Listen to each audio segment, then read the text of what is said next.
আমি মোহাম্মদ জাহাঙ্গীর কবির, চেয়ারম্যান ১ নং চরহরফ ইউনিয়ন পরিষদ। দীপালি আমার ইউনিয়নের আমারই এক বোন। সে পারিবারিক জটিলতার কারণে প্রবাস জীবনযাপনের জন্য লেবাননে সে ছিল। সেখানে ইসরায়েল আমেরিকা তাদের আগ্রাসী আক্রমণে তাদের সে মৃত্যুবরণ করে এবং মৃত্যুবরণ করার পরে আমরা তার মৃত্যুর খবর শুনে আমার ইউনিয়নবাসী এবং এলাকাবাসী আমরা মর্মাহত। সে একজন রেমিটেন্স যোদ্ধা। সে দেশের জন্য বিদেশে পরিশ্রম করে অর্থ উপার্জন করত, কিন্তু ইসরায়েল আমেরিকা আজ একটা পরিবার, পুরো একটা সমাজ আজ ধ্বংস করে দিয়েছে। আমরা দীপালির রুহের মাগফিরাত কামনা করছি এবং সম্পৃক্ত পরিবারের প্রতি সমবেদনা জানাচ্ছি। আমি মোহাম্মদ আশিক সিদ্দিকী, আমি প্রবাসী কল্যাণ সেন্টার ফরিদপুরের সহকারী পরিচালক।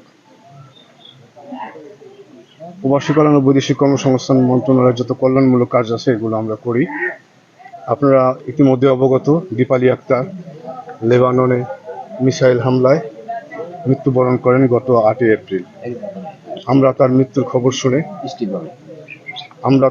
খবর পেয়ে আমরা এখানে ছুটে এসেছিলাম।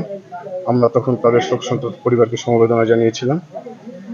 এখন আজকে ভোরে দীপালি আক্তার মৃতদেহ এসেছে। আমরা এসেছি, আমরা দূতাবাসের সাথে সবসময় যোগাযোগ রেখে আমরা মৃতদেহটা আনার ব্যবস্থা করেছি।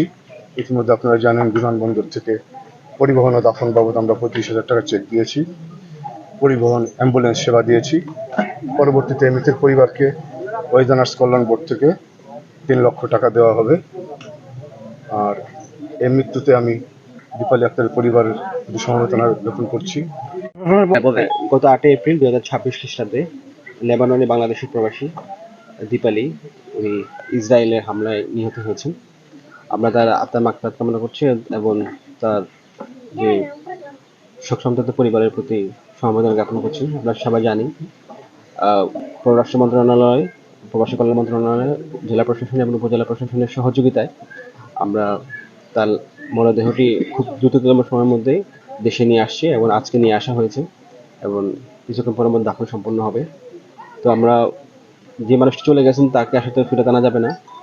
তো তার যে ফ্যামিলি আছেন সেই ফ্যামিলিকে তাদের যদি আর্থিক কোনো সহযোগিতা অথবা অন্য কোনো সহযোগিতার প্রয়োজন হয়, সেটা ইতিমধ্যে সরকারের পক্ষ থেকে দেওয়া হয়েছে, বিভিন্ন সংস্থা এবং বিভিন্ন প্রতিষ্ঠানের পক্ষ থেকে দেওয়া হয়েছে। যদি ভবিষ্যতে আরও কোনো সহযোগিতার প্রয়োজন হয়, সেক্ষেত্রে আমরা তাদের পাশে থাকবো।